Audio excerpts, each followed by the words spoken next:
The Newsroom, where untold story is revealed. Finally, Ngabulijo omukyala Nakangubi Jennifer Forofiga, presidential advisor Charwadachi avudde mu bakamabe aba NRM ne President Museveni. Wulira ebigambo byagenze maaso n'okwogera kakati okusaba kwa Supreme Mufti Shaban Mubaje ate kugenze maaso n'okwera nga kuyitamu oboolyawo Minister w'ebyempuliziganya amanyikidwa nga Barrio Munsi agenze maaso n'okwera nga avaayo ku nsonga ya TikTok ne social media okujjako emikutu gino ate nogenda maaso n'okusawa amateeka amakakali. Kakati nno ababadde boogera ebisongovu eri SGA oba Secretary General w'ekibiina kya NUP David Lewis Rubongoya nga ye gwe bayita omunnalwanda oba omunankole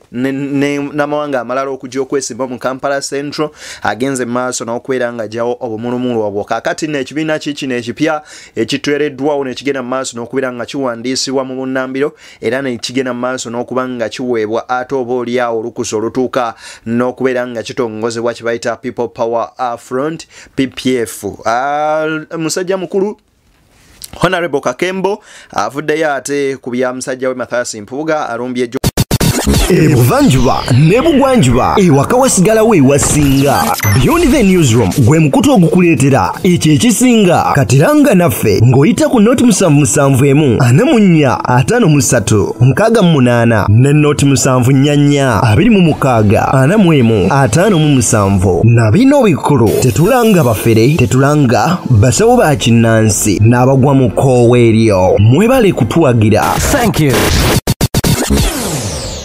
Senyonyi Mpuuga wuno naye aliko byagenze maaso n'okubeera nga ayogera yenzedde ni abatuusako ensonga tuli ku Beyond the Newsroom kyemukola kya mwendo mungi njagala okubeera nga mbaaniriza ku mukutu guno nkusaba n'obwombeefu obw'ekika ekyawaggulu video gimpereka like bw'ogiwa like ojjaba onkoze bulungi nnyo nnyini ddala mu ngeri y'emu nga bw'eri enkola yaffe gwe yakisooka okulaba ku videos zaffe njagala ogende maaso n'okubeera nga munywanyi ate ompa ka subscription ko onyige wali eri mu kade okajje mu personalize okasemu all of ne notification ku mboozi zonna ze tukuteera ate ku mukutu guno awo wennyini ezikiriza ntandikire waneeno ne Minisita Barrio Munsi ng'agamba nti twetaaga oteekawo amateeka amakakali ku mikutu egyo n'enkozesa yaagyo wabeewo ebintu ebimu bye tujjako nga tebikkirizibwa kugendako oboolyawo n'emikutu okubeera nga gifuna license era nga wagenda maaso n'okubeera nga akwatagana ne musajja mukulu amanyikiddwa nga Nnyo Bitembo omukulu waakulira ekitongole ekya UCC bagende maaso n'okubeera nga bakola ku nsonga ezifaananyirizaako bwe zityo. Tugenda kuteekako enkola ya regulation okulaba nti turegulatinga biki eby'abantu boogera oba bapublishinga ne bateeka mu bantu kubanga waliwo abo bakozesa emikutu bubi n'osanga nti bagikozesa okuvuma okuleeta obukyayi oba ne bateekako ebintu eryandibadde nti tubikweka tetubiteeka mu public ebyo byonna kati ministry ekolagana n'ekitongole kya UCC okulaba nti tufune teknolojia esobola kutuyamba okulaba nti ebyo byonna ebitakkirizibwa okufuluma tubeere tubifiltalinga tetubikiriza okufuluma ne bigenda mu bantu kubanga mu mawanga gamu ng'egano ag'Abawarabu waliwo teknologi ze bakozesa ne balaba nti ebyo byonna ebifuluma bibe nti mubukkiriza bifulume. So tetugenda kugalawo emikutu eyo naye tugenda kuregulatinga engeri gye tusobola kukozesa emikutu ey'enjawulo. Kakati nno ye musajja mukulu amanyikiddwa nga Honorable Kakembo ono n'avuddeyo n'agenda maaso n'okubeera nga ayisaamu gy'Olusennyonyi eggaali ng'agamba nti bukyanga alinnya ku bwalopo tatuukiriza nga nsonga mukama we Mathias Mpuuga nsamba ze yali yatuuseeko ez'ogenda maaso n'okubeera nga baleeta electoral reforms era eggaali tagiyisiza mu Ssennyonyi yokka wabula ne Kyagulanyi Ssentamu Bobi Wine atwaliddwamu. Bwe bamugoba mu ntebe y'obwalopo nendooza nti baleese Ssennyonyi tufunye omukisa Ssennyonyi agenda kweta meaning for reforms zizaamu kamaffe ze yeetaaga. Amazima ga Katonda kituluma omwaka gumuweddeko gwakuli gugenda kuggwako Ssennyonyi ali mu ntebe abutuse matama. Taleta meaning for reforms. It is very serious. Njagala Ssennyonyi alete meaning for reforms nga president wange anagenda kwesimbawo nga bakada ba NRM bagenda okudda mu teekateekera okulonda. Mpuuga bwagezezzaako okuta meaning reforms dibana naasonyi ne bagamba ezo tekuzaagala ze mwagala ni abaganyo zireeta eyo question balogala gye babuuza tuve mu muzannyo eno kitongole yabana Uganda bagifiiriddemu abaana baffe tuziisa abantu abalina ebisago abamu tebalina maaso abantu bali mu makomera kati bali mu makomera tubuuza ani aganya okuta meaning for reforms ze twagala ffenna Kyagulanyi mu mugamba lwaki togamba Ssenyonyi azirete olina ababaka mu parliament bangi bakabuye n'abalala bazaake balete meaningful reforms bwe kibanga mpuga zaalese tebazaagala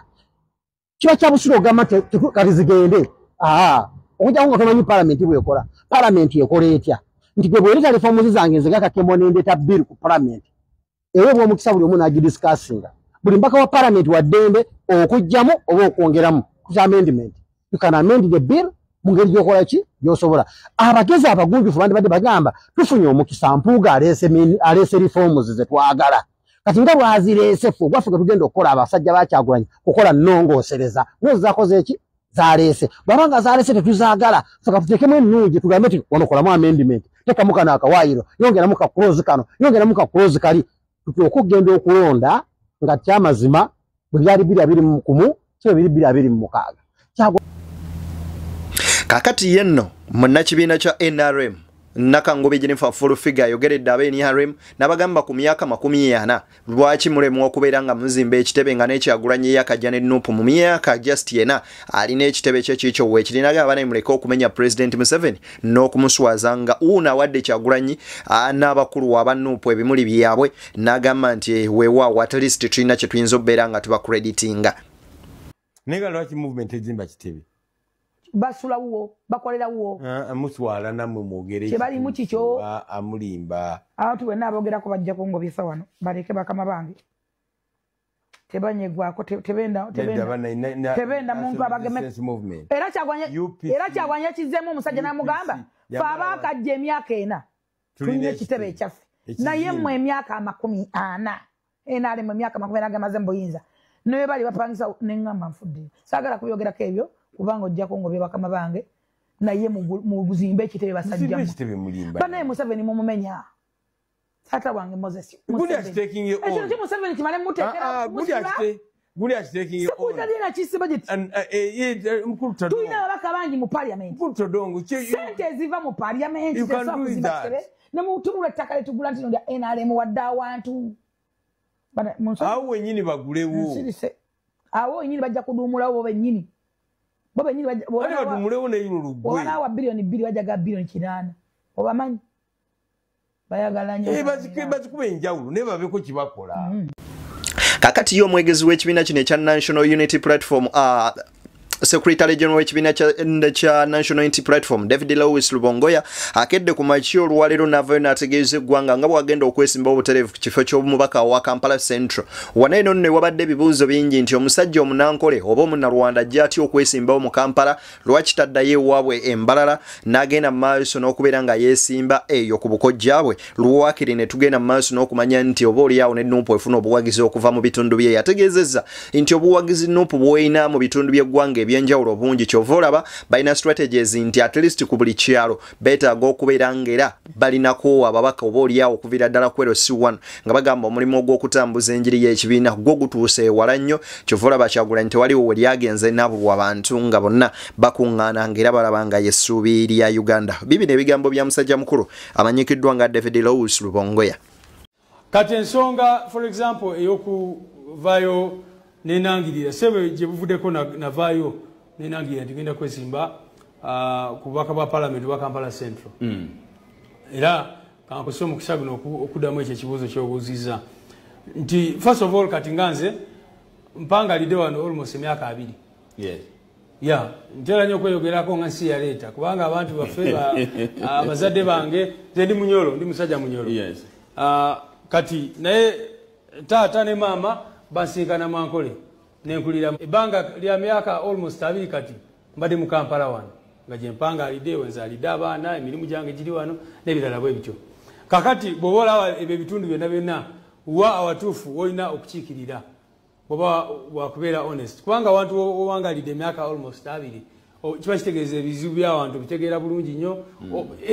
bebikwa affectinga naawe kenyini ng'omuntu kubanga owangalidde okolera emirimu abaana we bakulidde kati n'abaana bange bastruggling okwogera lulimi lwonna olulala kubanga mbazaalidde wano era we bakulidde pozi n'ensonga endala nti nga secretary general ate nkimanyi bulungi nnyo nti singa nva wano neŋŋamba kankampinga embalala jena soko kulira nga bwe nkugambye sobola okuwangula kubanga obuwagizi bungi nnyo era walawa president waffe bwe yagendayo town yonna yonna yali ku stand still naye question eri nti bw'oba olawo obuvunaanyizibwa bwange nga secretary general ne benina okukola byonna byonna ate bwe mba embalala wa camping embalala n'emirimu giba tegijja kutambula emirimu giba tegigenda kutambula gye naalibadde nkola on a daily basis egy'ekibiina so nendaba nti ne proximity eyo enyambako kubeera nga nkiikirira abantu baffe wano wempangalidde emyaka gino gyonna naye at the same time nensobola okukola ki okuweereza ekibiina okukola emirimu gy'ekibiina mu ssemateeka yaffe nkola emirimu egimpeereddwa NEC n'egimpeereddwa pulezidenti waffe era egy'emirimu bwangamba nti kati waliwo ekyokukola kino ate nsooka enva embalala nzije ngende simanyi oba otegeera ati nno ebyo nno bibadde bikyali awo ye basajja babano abakeddeko makya ne bagamba nti ne bazambalira ku bikukujju nga bambadde obukofiira obwefaananyiriza ddala obwa people power ne batandikawo ekibiina ekimaze n'okuwandiisibwa nga bakiyita people power front era nga n'omubala gwabwe guvuga nti people power our power people power ebigambo bino nkusaba obiwulirize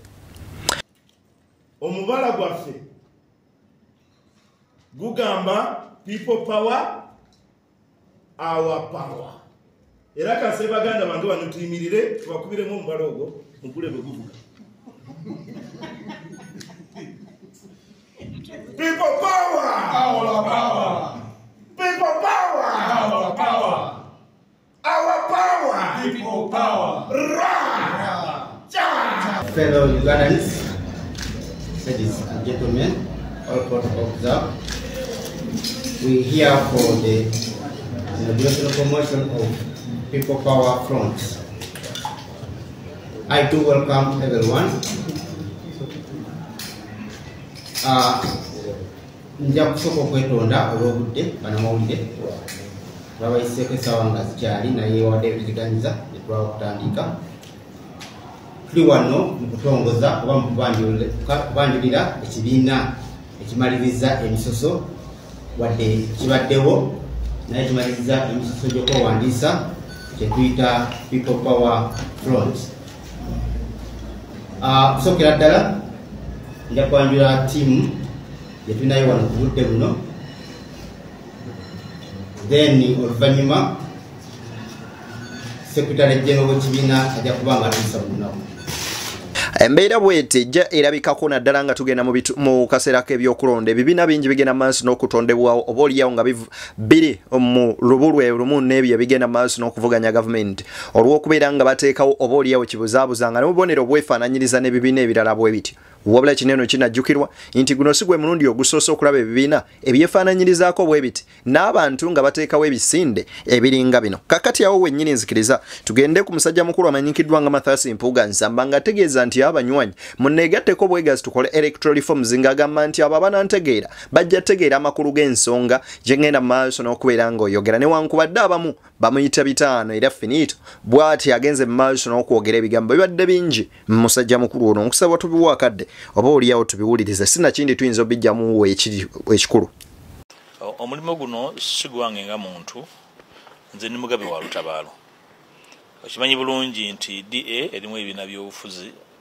era DA erimu n'abantu ssekinnoomu. DA platform y'Abannayuganda, mwaliro gw'Abannayuganda mwe bayisa ebirowoozo byabwe ebitalina ddoboozi walala. N'olwekyo tuli mu kwogezanya n'abantu bangi nnyo abakkiriza nti kino kituufu. Naye nga bwe nagambye waliwo abatambulira mu kutya, waliwo n'abatambulira mu kwagala ebyobufuzi mu ngeri y'ekinyumo n'okwesimbawo, naye nga obuvunaanyizibwa kwe bitudde ku ntebe kwe bitudde obuvunaanyizibwa tebannama kirowoozaako nakitegeera. Totyanga kutambula wekka kasanga kyokola kituufu. Manyi bulungi nnyo abaatandika nga bagamba tuli mu kwemulisa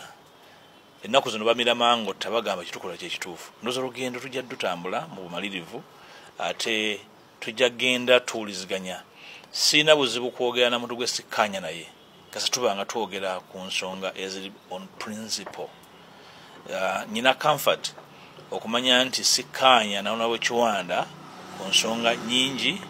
nenyi nesanyo okumanya nti era nyina nezenzikaanyaako naye ndoze gwanga buli lina okutambula. Abantu bonna abalina obwongo nga bukola nga sibekkiriranya bwe badde batambula bwe batyo. Era njala kukkiriza nti nabo batuufu n'ekitundu butundu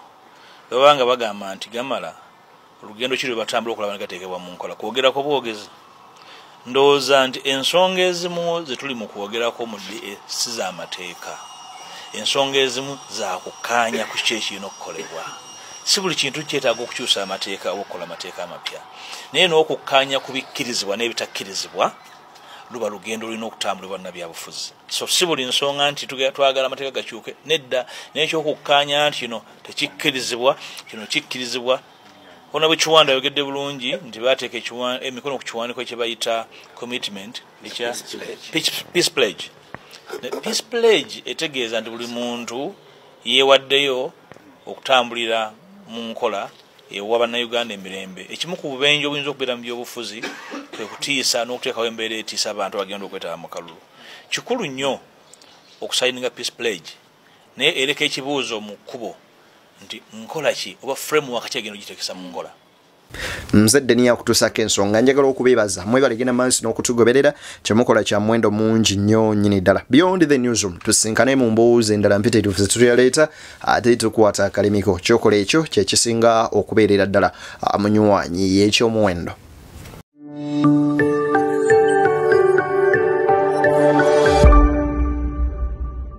Beyond the newsroom, where untold story is revealed.